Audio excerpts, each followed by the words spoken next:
It's Jelani Remy, and I'm having a beautiful day chatting with Jenn and Pearl on Gratitude Radio Network, and I hope that you are just as nourished as I am.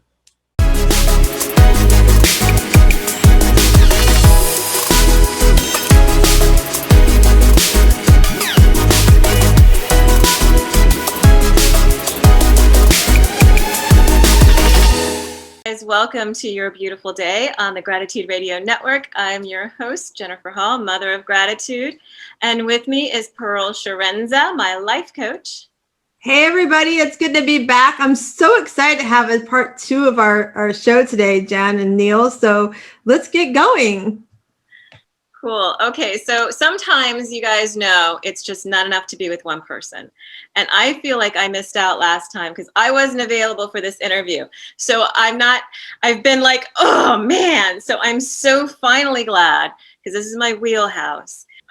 So I am so happy to announce our amazing star with us today, Jelani Remy.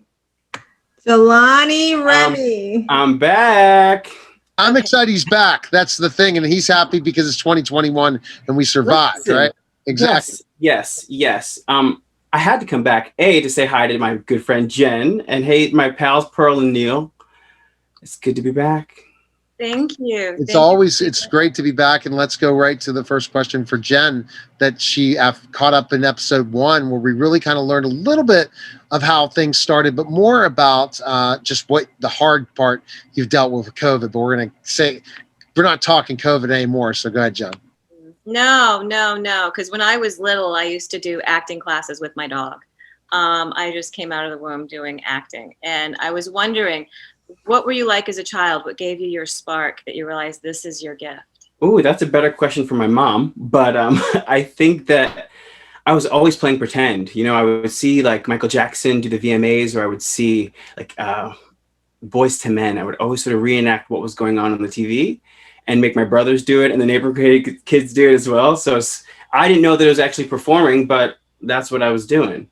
You know, and it sort of horned in later on in life, but I love the idea of playing the role, stepping into someone else's shoes and playing pretend. Okay, so I'm going to dig real deep into that because that was really cool. So let's talk about if there was one role you could play right now, what would that role be? Since you role played so much when you were younger, what's the one role you'd love to have? Oh man, if there's one role, like a Broadway role, like a theater role, or anything? Anything. Oh man, I would love to play Ben Vereen. Oh, wow. I fell in love with Ben Vereen, how he used to break the fourth wall and really sort of grabbed you with his energy.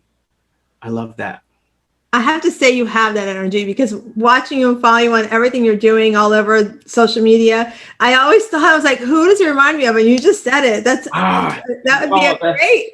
So we're going to put it out in the world for you. Thank you. Absolutely. It's such an interesting thing. And I think that, Jelani, it just makes you that energy level is because you love what you do. Yeah, of course. And everything I've done in theater has prepped me for the next part I'm supposed to be at. Does that make sense? Every show I've done has given me lessons and tools that I've then taken to the next show and the next show and the next show. So I'm grateful that the theater is our constant teacher. Did you start off in theater in school or doing community theater? Did you just go straight into straight to Broadway? No. No, I was singing in the choir. I was in church choir. I was in every choir: madrigal, jazz choir, show choir. And my teacher, Jennifer Foose, pushed me to audition for the musical, and I auditioned for Grease, and I got the role of Duty. Thank you. Hold your applause. And he had a solo, and I practiced really hard, and I sang it in front of people, and they clapped. And I fell in love with that audience to actor connection. You know, when you sort of tell a story and people go on that journey with you and they support you. And I felt alive with that and wanted to make sure that I bottled it up and kept it and got good at it. So more people will go on the journey with me. And I then did the next show after that in high school, and then to community theater. I went to a theater camp for the summer where there were other misfits like me that love theater that sort of got a good training at the Paper Mill Playhouse. And then I started auditioning. Was there one teacher that just ignited that inside of you and that taught you? Don't make me pick one. Jennifer Foose. Jennifer Foose is still a good friend of mine. It's so weird to call her Jenn now because she used to be Miss Foose, Mrs. Foose. Also Clay James when I went to college. Just those teachers that really push you and really see your potential. And they believe in you, and that's so important growing up and having those mentors along the way. It is, especially for, I feel like a boy and an African-American boy in a predominantly white town. You know, it was nice to have somebody who believed in me and sort of took me under their wing for the extra lesson and really let me see what was possible. So I love to ask that. That's a great question. Kind of, you open the door, so I'm going to go into that door with you. So talk about being, you know, I have a child of adoption, and we raising, our thing is we're writing a book together, raising an adopted child in an all white world. But talk to us about being that you know, young African-American boy who's trying to make it into a world that seems like it's just that, you know, it's breaking that barrier. And while you're sharing that with us, think about those young men and women that are out there trying to take that same path. And what would you say to them, or what would you tell the old self, younger self today, and those that are listening about how to break through that barrier? Yeah. Well, later on, I grew up with 3 brothers that played sports. So me singing and dancing was definitely different. And I would tell the listeners and my younger self that you are enough. You know, what makes you happy is what makes you happy. And don't question it. Don't question the calling. You know, it's hard to sort of navigate where you can fit in and be comfortable. But it's worth the journey because it'll be worth it. Definitely. It seems so. Wow. That's powerful, because that's the thing, that you create your own dream. People don't create your dream. You create it. Well, yeah. So, but then you sort of have to fit the mold, because I had to play the sports. You know what I mean? I had to be on the football team, and I figured out that I can get out of conditioning drills by doing impersonations of the coaches. So they pulled me out of practice to go make them laugh. So I was on stage there as well. I love it. My son played football, and he used to always you knew when he was not doing right, so he was on the side of the field, but I never thought about it in that tone. But I sit here and I think you're such a comedian, you know. Have you thought about going, take it to that level as well? Sure. I'll do anything. No, I think laughter is the best medicine. And that's a hilarious story. It got worse. It then conflicted. So I would have my whole football uniform on, go up and sing the national anthem in my cleats, and then come down and play the game. But then my senior year conflicted with the musical, and they let me quit. Oh. He saw Coach Sadlock let me go because I think he saw potential, and he also said that I wasn't that great. So so you created. It's a win-win. It's a win-win, but was that because you were impersonating him too well? I'll take the win. Because we're all good in something, and we may not be good in everything, right? You just got to find your way. That's right. Well, it's too hard to have. Sorry. Is that your co-star? Yeah, and I adopted 3 cats. Oh wow. So it's kind of kittens. Anyway, it's hard to be in acting in high school and also be divided with sports, especially football. Oh, for sure. But I mean, just not knowing what you want to do. I didn't know I wanted to be an actor. I knew I liked doing his voice, or I knew I liked making people laugh. Little did I know that would be my career. You know, I knew I had a good support system that laughed and that let me go do that let me sort of explore in a safe sort of space. To an extent, you have your bullies, but right. My parents taught me you got to have a thick skin, and you have to know your worth. You know, you have to know that you are strong, you are enough, and outwit them. How did you know? When did you know it was going to be your career? I think I knew after that applause that I wanted to pursue it. That first moment of that connection and making people, you know, go on that journey with me. I knew that I wanted to develop it and keep going. I didn't know where it would take me because I was happy at Bucks County, or I was happy at the Fox Players in my hometown, doing those shows. I had no idea that it can go further, and I made it to Broadway. That wasn't on the plan. Tell us about the journey to Broadway. Well, I was freelancing with an agency, and I went in for an audition for a show called Hairspray. Have you heard of it? Well, I didn't get it. But I made it to the end of that audition, and they wanted to see me for another project, which was High School Musical. And so that's when I got that job and went on tour for a while, and then did High School Musical 2 after that, and then started a journey with The Lion King after that, where I was the back legs of the rhinoceros for quite some time. Thank you. And an understudy that sort of worked my way up, and then The Lion King got me to Broadway. But it didn't just happen. I spent years developing my craft and years sort of fine tuning that role. So I'm so happy that I was able to have that experience and to be a part of this Broadway community now. And I missed it so dearly. I'm sort of like backtracking my mind of like, I can't wait till the lights come back on. But I'm so happy with what it's been able to produce. The last time we spoke, we sort of touched on, how everything was shut down. And through that, I found great ways of performance. I did start my own cabaret. I did keep writing music. Have done some great at-home projects. I was just in an opera 2 days ago.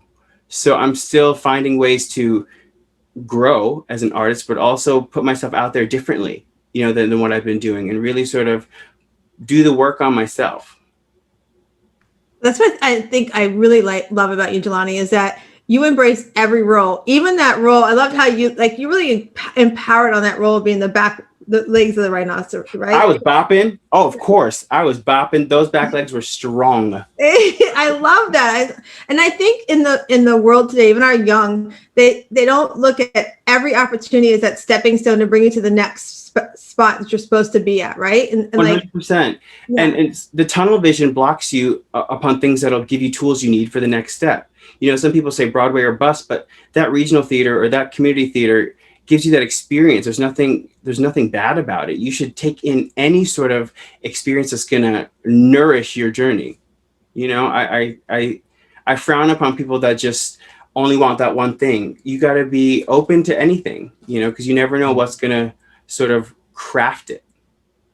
One thing we didn't talk about, and I'm going to go back to Jenn, is your latest role on Broadway. Tell us about that experience and everything before the pandemic and all that. Well, I was cast in Ain't You Proud as a standby before the 5 Temps.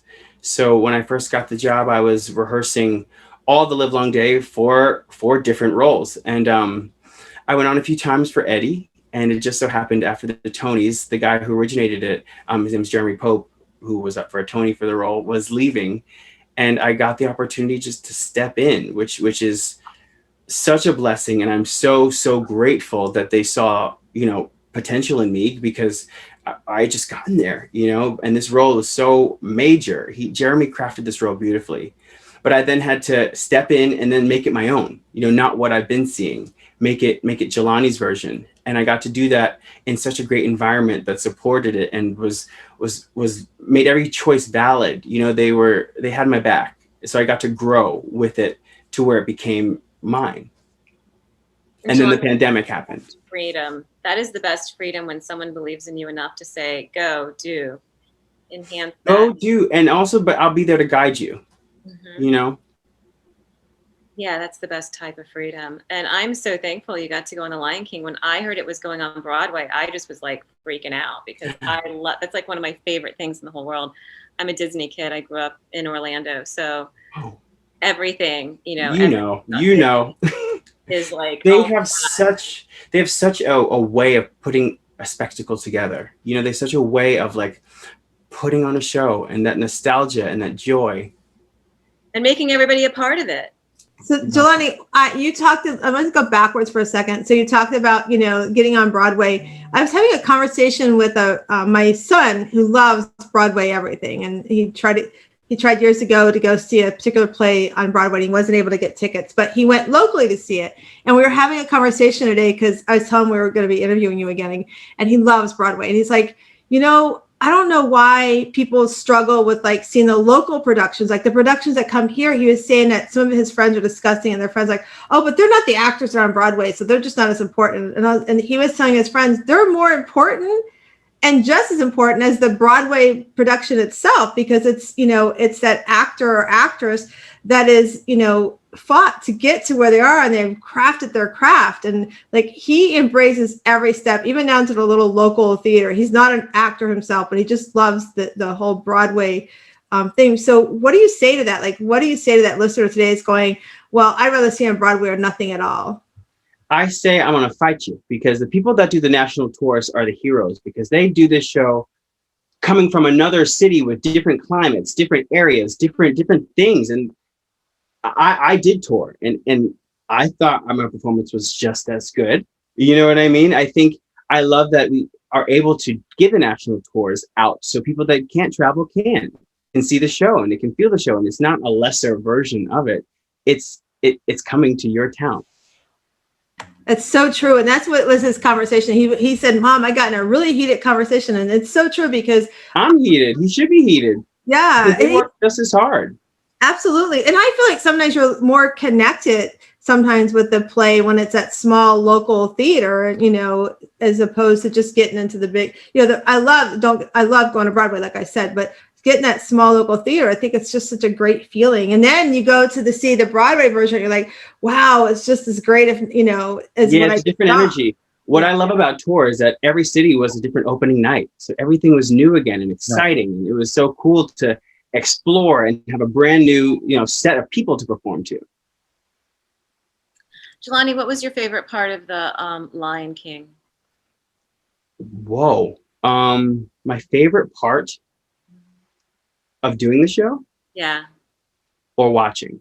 Because they're very different answers. I know. I think doing the show, I loved. So did you have like one moment that was just like you were in awe? Or yeah, I love climbing Pride Rock at the end of the show. That was a great moment, because that's like the pinnacle of, you did it, kid. You know, and Simba went through so much.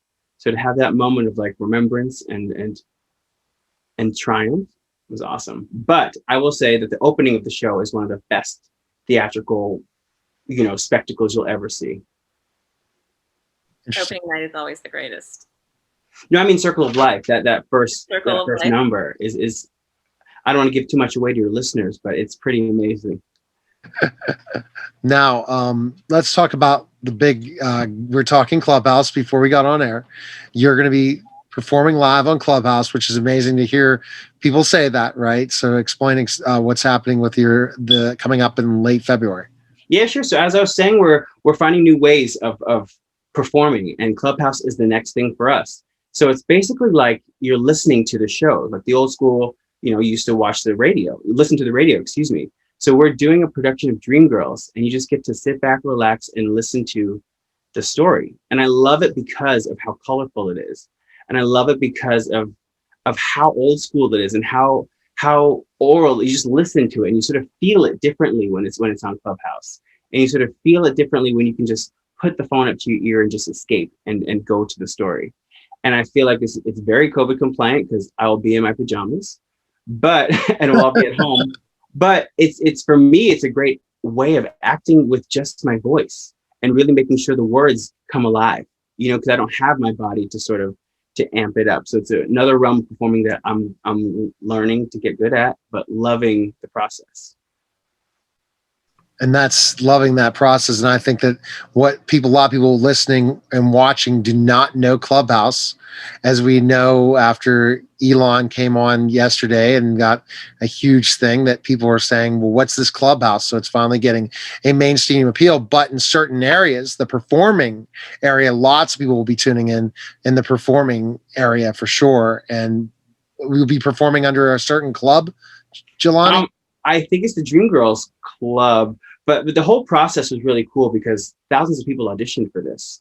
Oh, wow. You know, and we have different casts. And what it was sort of like American Idol. Somebody would be pinged up and they would sing, and you'd either be great or thank you. And everybody sort of was in on it, listening to everybody's audition. And it went on for a long time. So to see who actually made it and how the show's getting put together is really, really cool. Okay, shh, don't give that away too much because I think you're onto something there. Hmm. That's really cool. I love that. I Yeah. didn't know that's what you did. That's an amazing process. Yeah, I don't think they knew how many people were going to really catch on to it and how great it was. So there's 4 different casts of the production. So there's I'm in the Broadway's finest. There's also America's favorites. There is a Clubhouse cast, and it might be just 3. But there's 3 different sets of people that are there to tell you to do the show. So it's really cool. If you miss it one time, come in and hear a different cast do it. You know. Wow, and you'll probably be the kickoff. February will be where the limited audience to the big audience in March, from what I'm hearing, when again Clubhouse goes live with everyone. I don't know the logistics as to how the rooms work with size wise, but I hope that everybody gets in and everybody can sort of enjoy. I've heard at times they can't, but that's for another topic, another situation. So go ahead, Pearl, with another question for Jelani. Okay, we'll digress. We'll go on a Clubhouse tangent. Yeah, exactly. So July, so we've got that. So, where everybody's starting to get the vaccine and everything. So where do you see us leading now? We've come to the Clubhouse shows. So where do you see, what are you hearing out there for Broadway? And it's like reopening back up. Well, in my heart, it's already open. But I will say, I think summer, fall is what I'd like to say. But again, the bigger thing is we have to be more allowed, but we're all sort of waiting in the wings, ready. Well, give me like 3 more weeks, and I'll be ready because I gotta brush up on the dance moves. But we're all so excited to be back together. We've had little glimpses of it with the Thanksgiving Day Parade or the Broadway special or the tree lighting. And it was just so wonderful to be back with, my family, my family. And it was great to create with them and to be part of a whole again. And there's nothing like that. I think one of the greatest gifts that we're given during this COVID period is making sure that nothing is left of the past. I mean, when we started before, it was just listening by the radio, and we lost that. And now with COVID, we're able to bring it back to the forefront in a way that hasn't been seen before. Yeah, I love that. People. The simplicity of connection. There's something really wonderful about it being simple and honest and true. And I love that we're able to sort of innovate that with the technology and all that. But at the end of the day, we're all just looking for genuine connection. And that's it, bringing back our humanity and finding the gifts in each other. Yeah. Awesome. Wow. Okay, Jen, I guess close it out. What a great part 2 with Jelani Remy. I really enjoyed it. And again, I guess you guys, Jen will have to get on Clubhouse next, but we'll all have to tune in to Clubhouse on 24th of February. Is that correct? The 27th of February. 27th. What time? 7 p.m. 7 p.m. Well, one of the things I want to ask you before we close out, Jelani, is what is your one gratitude moment that you've had during COVID? Oh, my one gratitude moment that I've had during COVID. Excuse me. I'm grateful that I was able to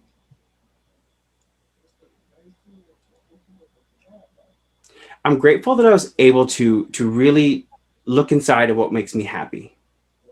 Because as we do what we do, we sort of get caught up in our schedules and things like that. But when you take that away, what actually makes you happy? And I'm grateful for that being exposed so I can sort of do the work to find my own happiness and not put it onto, that performance or put it onto, this next thing, this next project, to really just sit with myself and make myself laugh, but also just find the joy. Awesome. All right, Jen, close it out. What a great show again. I love it. Thank you, Neil, so much. And Pearl for being with us. We have been sitting down, and it's been our pleasure speaking with Jelani Remy, Broadway star, and we can't wait to see what he's going to be doing next. Jelani, how can they find you? How can they follow you? You can follow me at It's Jelani Remy on Instagram, or It's Jelani Remy on Clubhouse. I can't believe it. And you can follow me I at love Neil Haley that. on Clubhouse. Almost to 1,000 followers, Jelani. I'm about on Clubhouse. I'm addicted. That's the problem. It's about the content. Don't worry about the followers. It's about the content. It's true. True. It's all about the content, the different things, and all that. Definitely check out Jelani Remy there, and then just anywhere in social, right? Connect with Instagram, Twitter, all those places. Well, we appreciate it, and go ahead and send them off, Jen. Oh my goodness, I am so thankful. And today is a great gratitude day with Jelani, and seeing somebody go after what they wanted to do in life and making it. And you have to be all in with what you're doing, and you have to do it with gratitude and dedication. And if it's one thing, that's what Jelani stands for.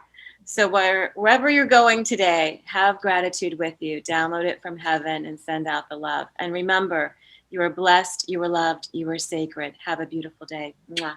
I love you. All right. Thanks again.